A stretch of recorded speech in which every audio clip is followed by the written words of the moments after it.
ఉమ్మడి నెల్లూరు జిల్లాలో అక్రమ మైనింగ్ మాఫియా భారీగా రెచ్చిపోతుంది.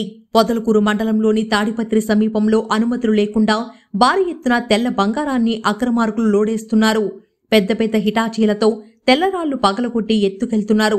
ఈ తెల్లరాయిని గ్లాస్ పరిశ్రమలు, ఎలక్ట్రానిక్ డివైజెస్ లో ఎక్కువగా వినియోగిస్తున్నారు. ప్రస్తుతం చైనా వంటి దేశాల్లో దీనికి డిమాండ్ ఉంది.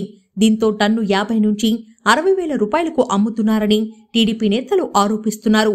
తాటిపత్రి వద్ద రుస్తుం మైన్స్ లో మాజీ మంత్రి సోమిరెడ్డి చంద్రమోహన్ రెడ్డి సత్యాగ్రహ దీక్ష చేపట్టారు. 3 రోజులుగా అక్కడే ఉంటూ తన నిరసనను తెలియజేస్తున్నారు. తెలుగుదేశం పార్టీ జిల్లా నేతలు ఆయనకు మద్దతు పలికారు. ఎమ్మెల్యే కోటంరెడ్డి శ్రీధర్ రెడ్డి, మాజీ ఎమ్మెల్యేలు సోమిరెడ్డితో పాటు ఈ ప్రాంతాన్ని పరిశీలించారు. ఇవాళ జనసేన రాష్ట్ర నాయకులు అజయ్, నియోజకవర్గ జనసేన నేతలు సోమిరెడ్డి సత్యాగ్రహ దీక్ష వద్దకు చేరుకుని వైట్ కవార్జు తవ్వుతున్న గనులను పరిశీలించారు. కనీసం ప్రభుత్వానికి పన్ను కూడా కట్టకుండా, ఎలాంటి అనుమతులు లేకుండా వేల కోట్ల రూపాయలను దోచేస్తున్నారని మండిపడ్డారు. సహజ వనరులను దోచేస్తున్న అక్రమార్కులకు రాష్ట్ర ప్రభుత్వం అండగా ఉందని ఆరోపించారు. ఈ విషయంపై కేంద్ర నిఘా శాఖలకు ఫిర్యాదు చేస్తామన్నారు. ఇక్కడ ఉన్న జిలిటన్ స్టిక్స్ ద్వారా భారీగా పేలుడు చేస్తూ స్థానికులను భయభ్రాంతులకు గురి చేస్తున్నారని, ఇదొక మాఫియా అని ధ్వజమెత్తారు. అసలు క్వార్జ్ మైనింగ్ చేస్తున్న ప్రాంతం ఎలా ఉందో మీరే చూడండి.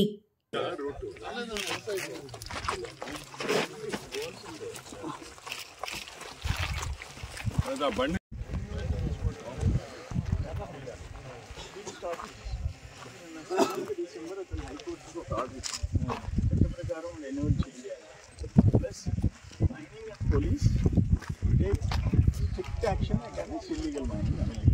ఇప్పుడు 7వ తేదీ ఇక్కడ అడుగు పెట్టలే. నిన్న బ్లాస్టింగ్ మెటీరియల్ మీడియాలో వచ్చింది. ఒక్కరు రాలే.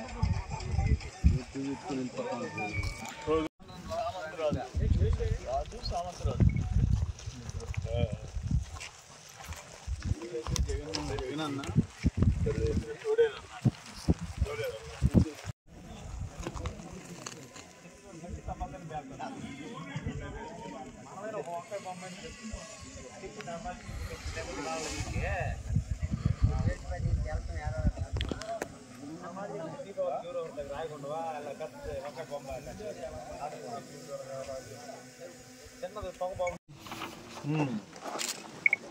ఇది కదా, అదో శ్రీ వెంకయ్య స్వామి బోర్వెల్ ఆ పక్కనే ఉంది. అంతా రాసుకునేది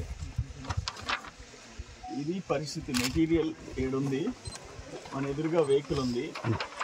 నిన్న మెటీరియల్ ఇది సార్ కొద్దిగా తిరగండి సార్.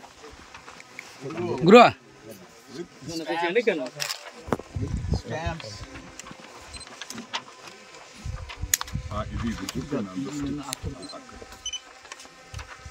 ఇది మెయిన్. ఇది లోడ్ చేసిండేది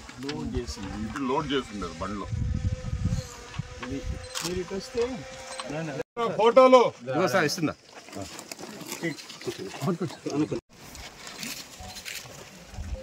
సూర్య సూర్య అన్నీ అయ్యానా?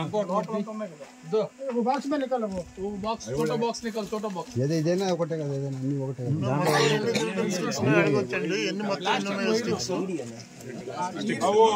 वो डेटोनेटर्स दिखा रहे बेटा प्लीज. वो हिंदी वाला ना, हिंदी वाला ना. वो डेटोनेटर है ना, डेटोनेटर दिखाओ. ईडी स्टिक नहीं है क्या भैया?